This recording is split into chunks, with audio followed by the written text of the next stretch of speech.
So last week I was saying I need to get rid of my Windows computer and I want to take my Linux computer sitting here and try to get that to run the Zoom. And then if I do that, then that gets rid of one of the things, one requirement I have for it. And there's a couple other things like the uBlock setup software is Windows based. And then I've got some software for my ST micro uh microcontrollers. And it turns out I think I can get a Linux version of that anyway. So technically, if I get the Zoom moved over, then I'll just have to go through and I'll probably just wait till I want to do something and it won't work, and then I can go ahead and try to get around it at that point. So that's something I started playing with and didn't get very far.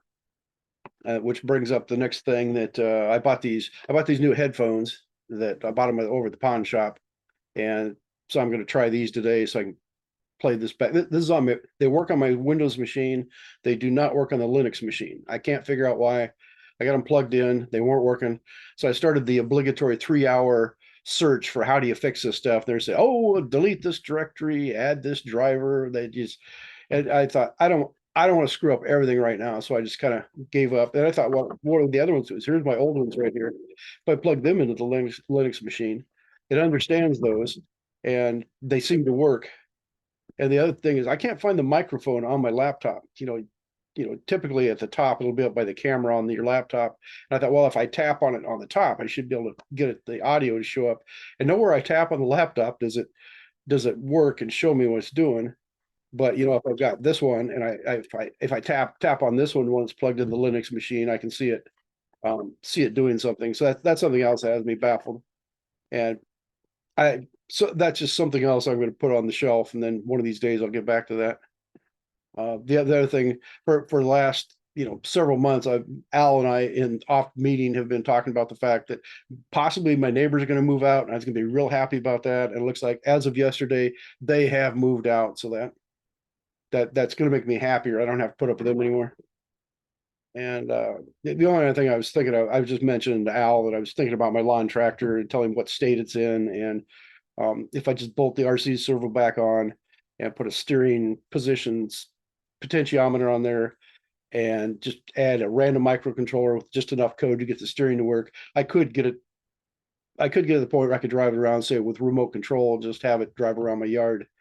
Not necessarily ROS based, just something to work. So that's something else I could put on my list of things that I won't do is think about doing that someday. Yeah, I think that's pretty much what I did in the last week. So that's I guess I'll turn it over to Al. My list of things I won't do. I have a long list on that. Well, the biggest problem is I'm too lazy to write up the list of things I'm not going to do. So that slows me down more there too. Well, speaking of your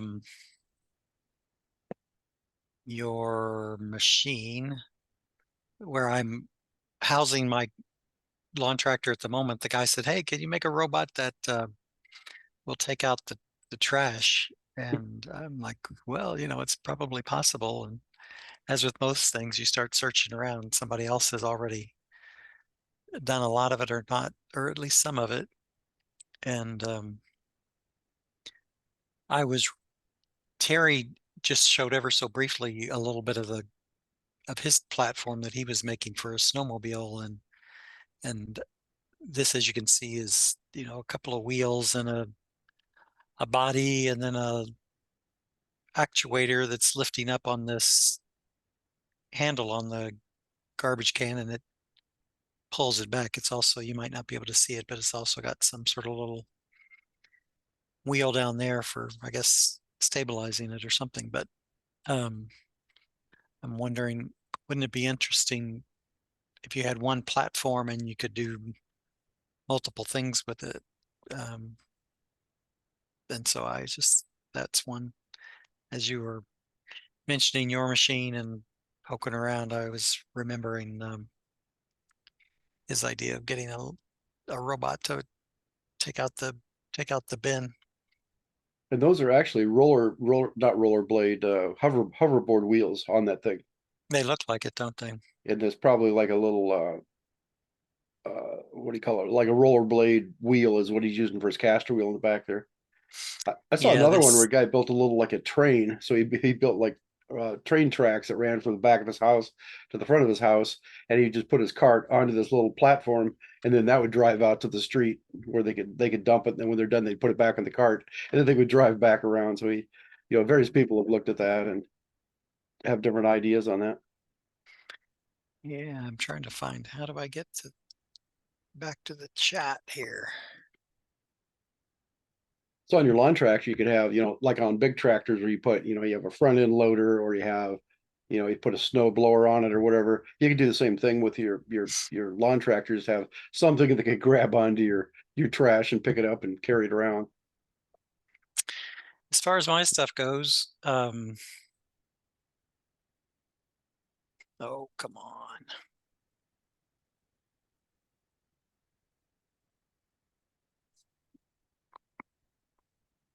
What happened to VNC? What happened to, I have my tractor robot right behind me, so I'm trying to figure out why its Wi-Fi died on it for some reason.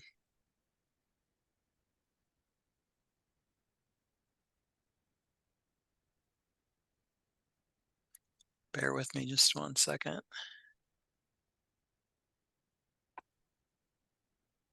Should I pause it while you play around? Sure, you can. So the goal for my next test is to have a path running with these series of straight lines up and down on a perimeter that I've run. And so this is sort of a visualization of what that will look like. I've done that once before, and it was a bit of a manual process. It was a few months ago, so I'm having to retrace my steps on how to actually do that because I've got a new base point to go from. So anyway, I've run the perimeter, and my notes weren't as good as I should have made it the last time, so I'm improving my notes this time. So after you run the perimeter, I have a program that creates what they refer to as this Boustrophodon path, and it gives you these line segments, and the line segments are a series of X and Y points. Start at this X and Y point, go to that X and Y point. And I've got to convert that into a series of points of X and Y and angle. That gets fed into another program that then generates those Dubin's path curves. So anyway, I've been documenting how I did it in the past and then recreating it for the current step. And the process I've gotten to is, get the straight line segments. And then I've got this, at the moment, complicated spreadsheet, because for me and my programming skills, what I tend to do is do it manually a few times and then say, okay, I understand the process and I can go create a program to do that. So these line segments I copy into this spreadsheet. So these are the former path that I ran. I haven't copied in the current path, but I have these line segments, and then ultimately I have to come up with this start and stop point to feed into the program to do the Dubins. You say, why is this so complicated? Well, it's not terribly complicated. It's sort of tedious because on these line segments, whether the line is growing or shrinking, it has an impact on where you begin the Dubin's path curve. So that's really the complicating factor in all of this. So at some point I'll get the program working so I can not have to do it manually, but that's where I'm at. So a little bit of progress from last week, but now I've got to build out this spreadsheet to create my XY angle points. And that's what I got to do next. So my thought So was your spreadsheet's awfully colorful. yeah, it is. That's the first thing I noticed. Well, I did that because I was looking for the pattern. And once I figured out that there is a pattern to it, um, then, in the world of programming, once you figure out the pattern, you can program it. So here, I'll go back to the actual spreadsheet. So you can see the maroon color, make that a little bit bigger if it will scroll.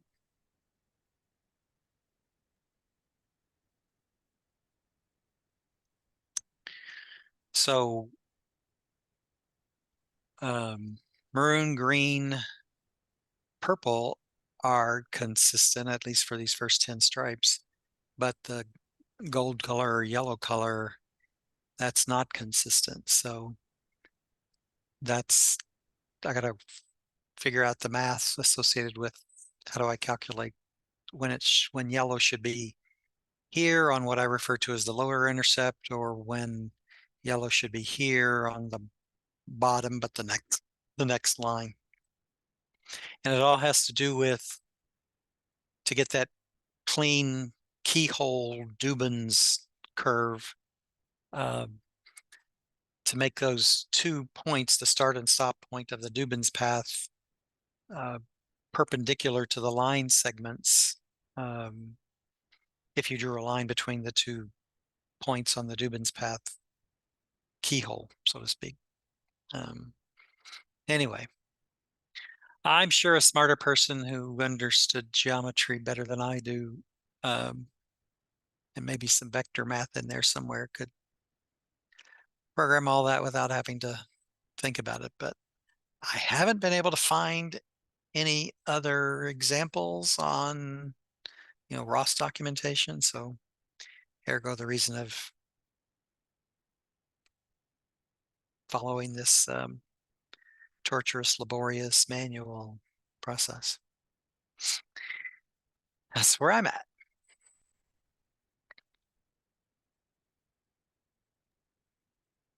Well, I just want to say a few things. Just I put my old headphones back on, so I just want to get this recorded so I can go back and play it back and see what it says. And I was telling Al early I should get my new Linux computer fired up and start my own Zoom meeting and just run through various experiments so I can try it with different microphones and different settings and everything. But so hopefully I've said enough now that I should be able to tell the difference between the two sets of headphones that I've got. So that's all I think I had to say for now. Do you have anything else, Al, that we need to do? I think I almost said. Okay.